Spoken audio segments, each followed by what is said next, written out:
Hola para todos, bienvenidos a un nuevo video de química. En el día de hoy vamos a hablar sobre la teoría de ácidos y bases. Bienvenidos. Para iniciar con el tema de ácidos y bases, vamos a recordar cuáles son estos compuestos. Iniciamos con los ácidos. Los ácidos pueden ser ácidos inorgánicos, o sea, ácidos que no tienen carbono.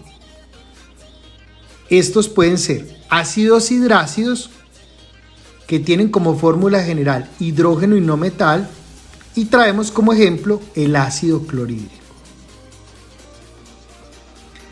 También tenemos el ácido oxácido. Son compuestos que tienen como fórmula general hidrógeno, no metal y oxígeno. Y tenemos como ejemplo el ácido nítrico. Por otra parte, tenemos ácidos orgánicos, que son compuestos que tienen carbono. Esos ácidos se llaman ácidos carboxílicos y tienen como fórmula general RCOOH. Traemos como ejemplo el ácido etanoico. Ese es el nombre IUPAC de este compuesto. Vulgarmente, ¿cómo se llama? Se llama el ácido acético y comercialmente se conoce como el vinagre. Es muy importante que identifiquemos de este compuesto que es un ácido. Entonces, cuando yo le diga vinagre, estamos hablando de un ácido.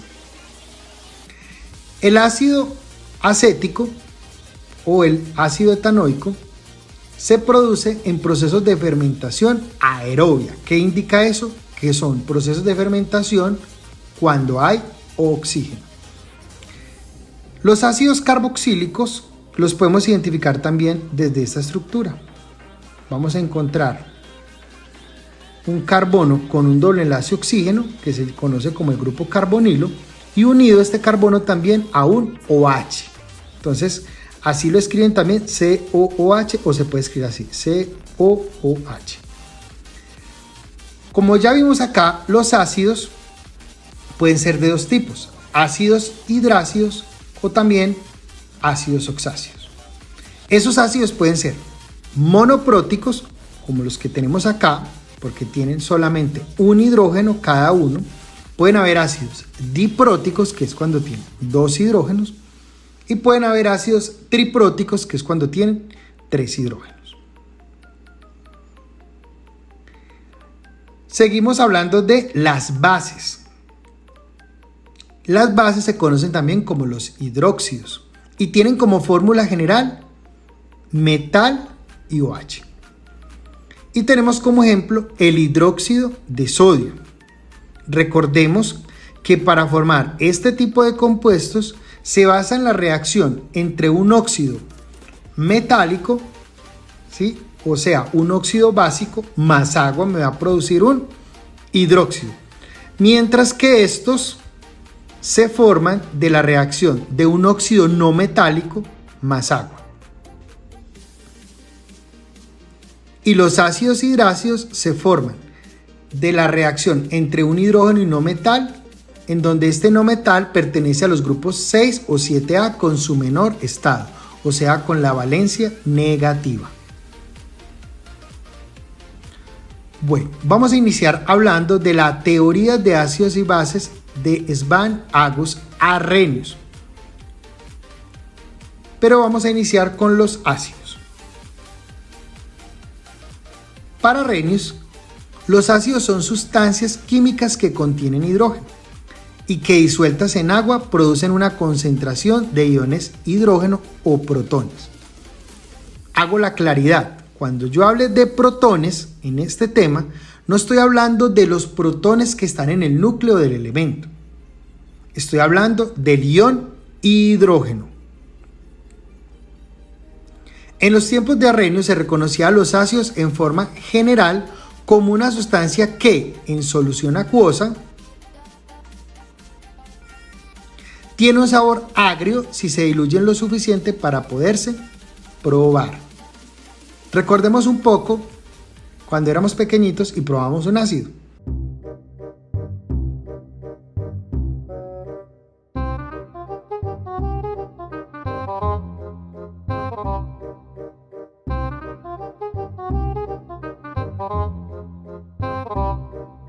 Es correcto.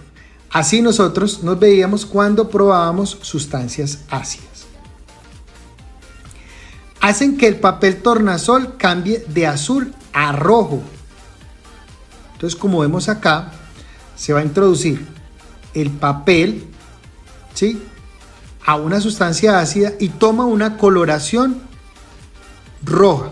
Eso es un indicador de que es una sustancia ácida.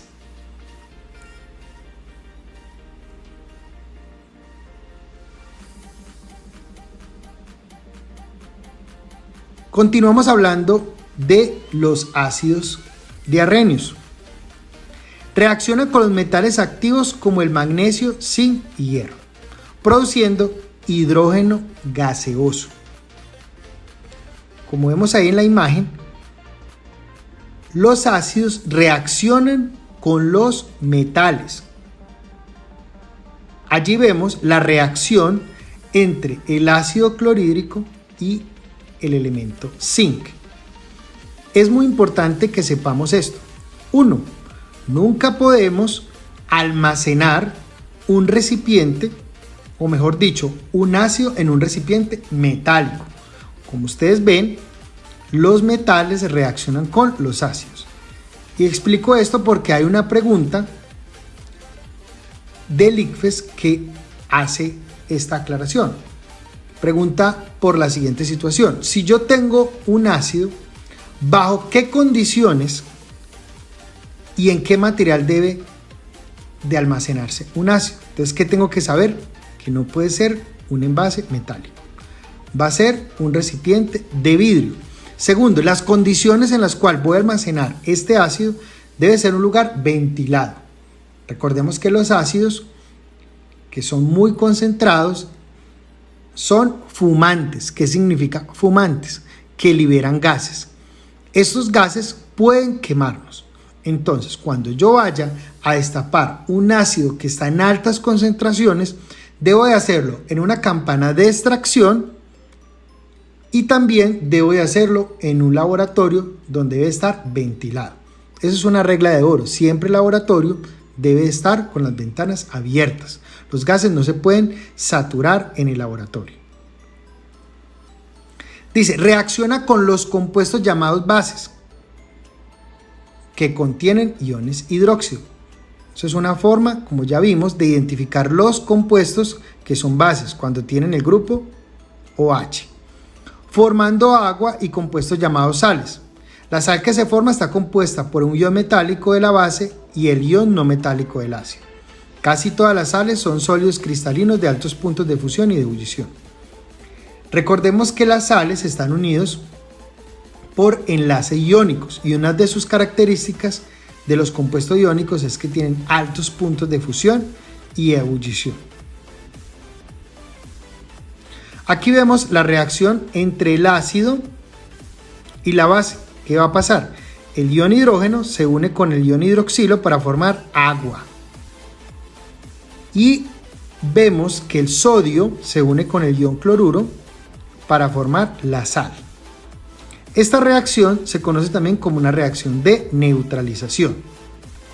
Se llama neutralización porque estamos llevando el pH a 7.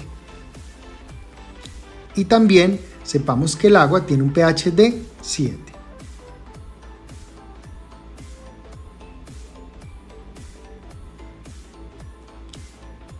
Seguimos con la teoría de Arrhenius, pero ahorita vamos a hablar de las bases o álcalis. Se llaman álcalis también porque recuerden que las bases más fuertes se van a formar con los elementos alcalinos y alcalinoterros.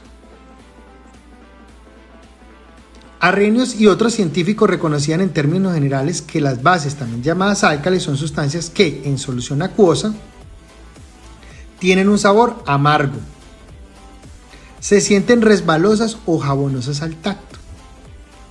Aprendamos algo aquí. Para producir un jabón, esa reacción se llama saponificación. ¿Qué reactivos se utilizan para producir un jabón? Se va a utilizar grasa y se va a utilizar una base. Dependiendo de la base, va a ser lo fuerte que va a ser el jabón. En este caso, todos los jabones van a tener esa reacción entre la grasa y una base. Esa reacción va a generar a la molécula una parte hidrofóbica y una parte hidrofílica. ¿Qué significa eso? Que va a haber una parte polar y una parte no polar. Eso permite que un jabón pueda limpiar, porque la mugre polar se disuelve con la parte polar, o sea, con la parte hidrofílica del jabón. Y la mugre no polar se va a mezclar con la parte hidrofóbica del jabón. Es por eso que un jabón puede limpiar. Y recordemos que esa reacción se llama saponificación. Hace que el papel tornasol cambie de rojo a azul. Como vemos aquí, al introducir el papel a una solución alcalina, el papel toma la coloración azul.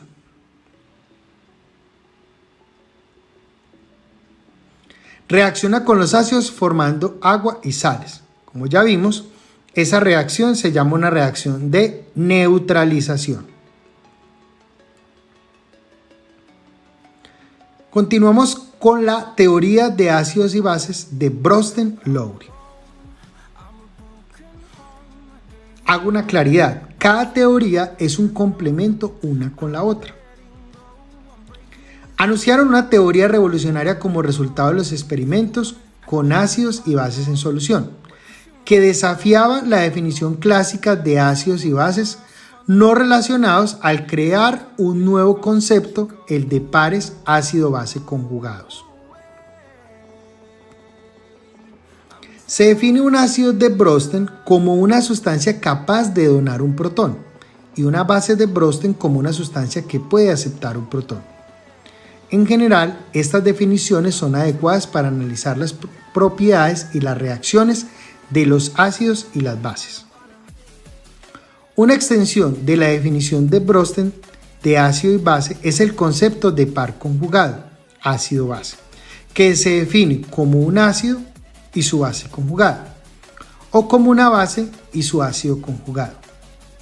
La base conjugada de un ácido de Brøsten es la especie que resulta cuando el ácido pierde un protón. A la inversa, un ácido conjugado resulta la adición de un protón a una base de Brøsten. Vamos a entenderlo gráficamente. Para eso tenemos aquí este compuesto, el ácido clorhídrico, que va a estar en medio acuoso. Recordemos que el agua es un anfótero. ¿Qué significa un anfótero? Que se puede comportar como ácido o como base. El agua, cuando está con un ácido, se va a comportar como una base. Entonces, el ácido, según la teoría de Brøsten-Lowry, es la sustancia que va a donar un protón, mientras que la base de Brøsten es la que va a recibir un protón. ¿Y la extensión qué me indica? Que cuando la base ya recibió el protón, se convierte en el ácido conjugado. Y lo que queda del ácido después de donar el protón, se convierte en la base conjugada. Aquí vamos a aprender algo adicional. Que el ion que va a representar a los ácidos se conoce también como el ion hidróneo. Entonces, cuando veamos este ion H3O positivo, me indica también la presencia de un ácido. ¿Sí? Se conoce como el ion hidróneo. ¿Qué diferencia hay uno con el otro? Los dos expresan las concentraciones que representan a los ácidos. Pero se dice que realmente el que existe es el ion hidróneo, porque el ion hidrógeno es demasiadamente pequeño para poder existir. Pero en definitiva podemos expresar un ácido o la presencia de un ácido por medio del ion hidrógeno o por medio del ion hidróneo. Entonces, recordemos que un ácido es el que va a donar un protón y la base lo recibe. Ahora vamos a ver una base de Brøsten-Lowry. Como ya les dije, el agua es un anfótero. En este caso, como el agua va a estar con una base, se va a comportar como un ácido. ¿Qué hace un ácido de Bronsted? Donar un protón. ¿Y la base qué hace? Lo recibe. Entonces, como vemos acá, el agua se comportó como un ácido, donó su protón, pero cuando la base ya lo recibe, se convierte en el ácido conjugado. Y lo que quedaba del ácido se convierte en la base conjugada. Aquí vemos el amoníaco, recibió un protón y se formó el ion amonio, que corresponde al ácido conjugado. Y lo que quedó del agua, o sea, el ion hidroxilo, es la base conjugada. Continuamos hablando de la teoría de ácidos y bases, pero ahora es la teoría de Lewis. En 1932, el químico Gilbert Lewis definió lo que actualmente se conoce o se denomina una base de Lewis como una sustancia que puede donar un par de electrones. Un ácido de Lewis es una sustancia capaz de aceptar un par de electrones. Vemos que cada vez que vemos una teoría se agrega algo más. Y ustedes dirán, ¿una excluye a la otra? No. Cada teoría complementa a la otra. Como ustedes ven, aquí ya no se habla de iones hidrógeno ni de iones hidroxilo. Ni se habla de aceptar protones ni de donar protones. Aquí se habla en términos de donar electrones y de recibir pares de electrones. ¿Esto por qué se hizo? Porque finalmente habían sustancias que tenían carácter ácido o base y no tenían ni iones hidrógeno ni de iones hidroxilo, pero tenían un pH. Entonces, aquí vemos que el amoníaco es una base ¿de qué? De Lewis. ¿Por qué es una base de Lewis? Porque tiene la capacidad de donar un par de electrones. Mientras que el trifluoruro de boro es un ácido de Lewis porque va a recibir ese par ¿de qué? De electrones. Entonces, recordemos, ¿qué es una base de Lewis? La sustancia que tiene la capacidad de donar un par de electrones.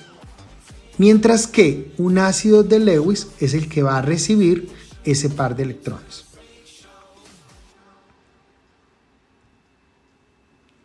Aquí vemos un resumen de las tres teorías. Entonces, para Arrhenius, un ácido es el que tiene una concentración, ¿sí? O puede producir iones hidrógeno o iones hidróneo. Y una base va a producir iones hidroxilo. En la teoría de Bronsted-Lowry, el ácido es el que va a donar un protón, mientras que la base va a aceptar un protón. Mientras que en la teoría de Lewis, un ácido es el que va a recibir un par de electrones, mientras que la base es la que tiene la capacidad de donar un par de electrones. Vamos a ver una pregunta a saber sobre lo que hemos aprendido en el día de hoy. Dice así: los ácidos de Arrhenius son sustancias que se disuelven en agua para formar iones hidrógeno. Las bases de Arrhenius son sustancias que al disolverse en agua forman iones hidroxilo. De acuerdo al principio enunciado y la tabla, se puede deducir que, entonces, como vemos aquí, ya con la fórmula general, identificamos que la sustancia 1 es un ácido hidrácido, la sustancia 2 es un ácido oxácido y la sustancia 3 también es un ácido oxácido, o sea que los tres primeros son ácidos inorgánicos. El sexto es un ácido orgánico. Vemos aquí claramente el ácido etanoico, conocido comercialmente como el vinagre en bajas concentraciones. Aquí vemos el hidróxido de sodio. Vemos la fórmula general metal y OH. Y también vemos el amoníaco. Como ya lo identificamos desde la teoría de Bronsted-Lowry y de Lewis, el amoníaco es una base. ¿Por qué? Porque tiene la capacidad de donar, desde Lewis, donar un par de electrones, o desde Bronsted-Lowry de recibir un protón. Entonces ya tenemos claro que el amoníaco es una base. Leamos la respuesta. ¿Todos los compuestos son ácidos? No, ya identificamos que hay dos bases, la 4 y la 5. ¿Todos los compuestos son bases? Tampoco, porque ya vemos que hay unos ácidos. ¿Y el amoníaco es un ácido? No, ya lo tenemos claro, ¿cierto? Las otras dos teorías nos ayudaron a entender que el amoníaco es una base. De acuerdo con lo anterior, la respuesta correcta es la C. Los ácidos son 1, 2, 3 y 6 y las bases son 4 y 5. Vamos a ver esta última pregunta. Un estudiante toma 25 mililitros de solución de un ácido y los mezcla con 25 mililitros de solución de una base. Luego coloca 2 trozos de papel tornasol en la mezcla, uno rojo y uno azul, observando que el azul se vuelve rojo y el rojo no cambia de color. Es correcto que el estudiante concluya que, ¿qué estamos viendo nosotros? Que teníamos un ácido y una base, íbamos a hacer una reacción de neutralización. Pero cuando introducimos el papel tornasol, uno se vuelve rojo y el otro sigue siendo rojo. ¿Qué indica eso? Que aún no se ha neutralizado, ¿sí?, todo el ácido. ¿Qué quiere decir eso en otras palabras?